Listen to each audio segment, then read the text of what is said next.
Alright guys, I went ahead and installed my style bit, and the one thing that you want to, in order to set this up is with the rail pieces that you just, one of the rail pieces, or one of the good things to do is route you a couple of sample pieces of your rail and stylos so you have them for future setups. Once you get the right fit down and everything's nice and flush and all, make a couple of sample pieces to hang out, store in your shop and for future use. But one of the things that you want to do in order to set it up is on this top cutter here, you want that top cutter because that's the cutter that cuts the groove, all the way around, all 4 panels, and it is the same height as that little tenon on your rail piece. So if you take your rail piece that you just routed and adjust your bit according to where it's flush with this tenon here, then everything's good to go all the way around. So actually that looks good. Don't have any further setup. But if you do, make your adjustments accordingly, up or down. But that looks good for me. So once again, set up your fence.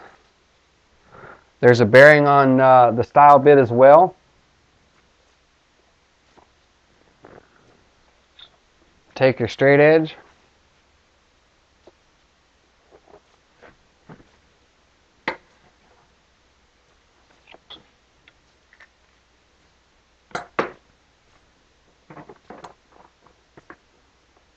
Lock down the other side.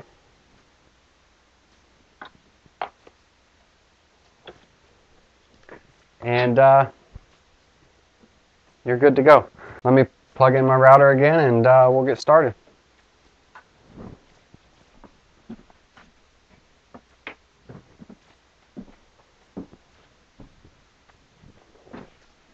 One of these days I'll think about moving that plug in closer.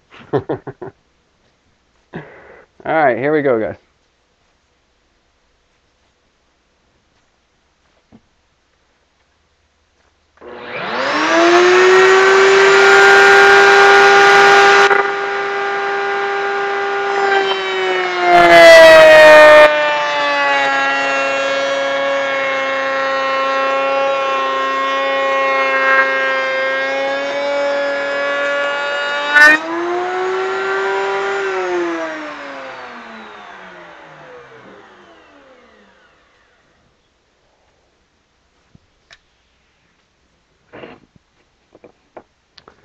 All right.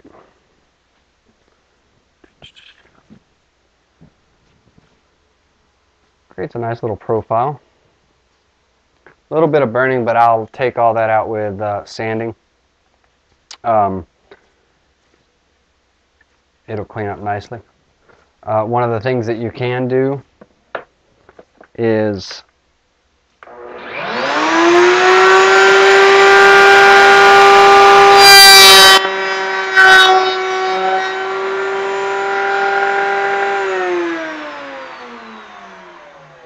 run it through a second time, clean all that up. Alright, I've got quite a few style pieces to cut, and I'll run that through and show you what it looks like when it's all together. Okay, back again. I've got all my styles and rails routed.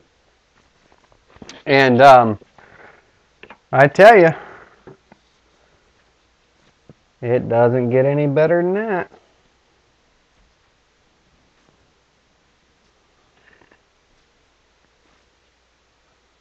Not bad, not bad, not bad at all. Now, the panels are going to come a little bit later. As you saw behind me, And I'll turn the camera so you can see a little bit. The stock that I'm going to be making my panels and my lid out of, I haven't milled it up yet. I've only milled up what I needed for all of my rail styles and my legs. So that is for another video, and I'll probably start on milling and gluing up the panels tomorrow. But for now, I'm working on rails and styles. Because there's a little bit of detail in this. If you notice, and I'll show you the steps for that coming up next here, but on the end of my style,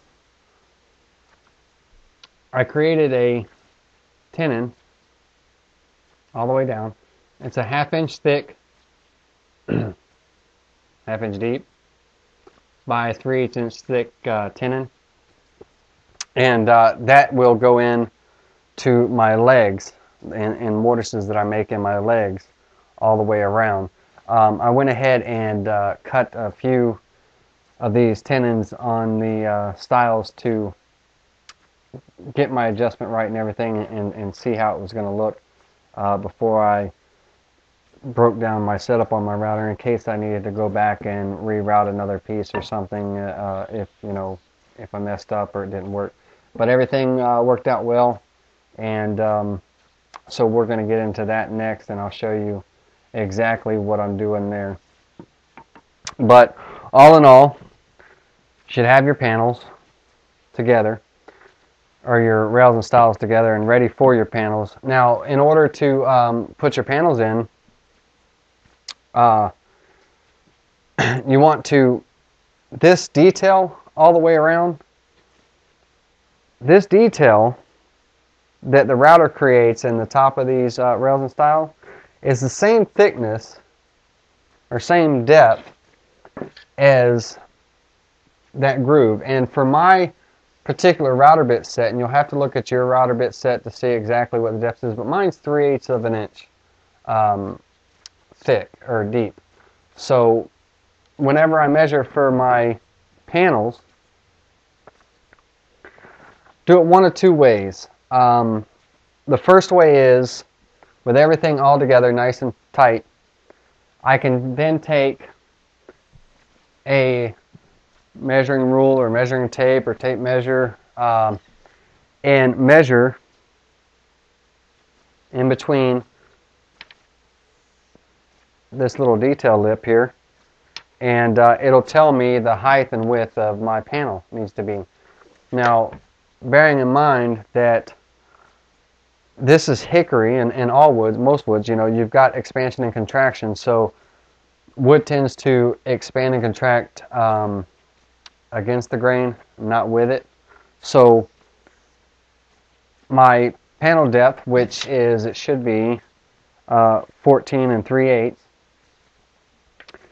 that I'll cut pretty close to 14 3/8, but on my width here, 11 3/8, that I'll cut a little shy just to give it some room. These panels are going to be floating in there anyway, but it gives it some room for expansion and contraction. Hickory is a real tricky wood from what I'm gathering and learning. This is actually my first time working with hickory, and I talked to a few people, one of them being over at George over at the Woodworkers Guild of America. I was talking to him about this hickory because I was air drying it and everything, and when I could use it, when it would stabilize as far as moisture content and everything. And one of the things, as he was answering my questions and stuff, one of the things that he said to me, which kind of has stuck, is, welcome to the world of hickory. And yeah, hickory's a beast of its own. And there's a lot of things. It's one, you have to have some sharp bits and sharp blades. It'll just eat up your blades. This is some very dense, some very hard wood. So it's important that all your blades and everything are sharpened so you can get some nice clean detail and you don't have a lot of tear out and everything, and you know, you don't tear up a lot of pieces or waste a lot of wood. But the one thing I wanted to, you know, make sure of was that once all this got together, that this hickory was stabilized enough to where I wouldn't have any splitting, checking, you know, or anything like that, you know, after the project was put together. That's the last thing I'd want to do, is give it to my client and, you know, then a month or two down the road, you know, my panels start splitting or something like that. God forbid. Knock on wood, it's never happened before. Oh, that's MDF. I don't think that counts. So now we're going to get into the legs, making the legs for the chest, and then cutting these tenons as well as the mortises in the legs, so everything can start fitting together, and then we'll get ready for, you know, basically a test fit, minus the panels. I'm going to test fit it, dry fit it, basically. And like I said, I haven't started on the panels yet. I've got some wood to mill for that. But we'll get to that in another video.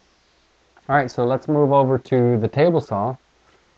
Get the dado blade set up in there and get some mortise and tenons working on here. But talked about earlier, workarounds. You know, if you don't have the right tools to do a certain job, you have two choices. Go out and buy the tool, or figure out a way to work around it to get the same result. The economy being what it is today, going out and running and buying, you know, every tool because you need it for a particular job. Some people can do that. I'm not one of them. So I have some workarounds. Eventually I will get the tools that I need and get everything that I need to, you know, just go from one thing to the next without any worries. But for now, I've got a few workarounds that I have to do, and I'll show you them just in case you run into the same situation, and you'll know what to do, or have an idea of one way you can do it. All right, let's move over.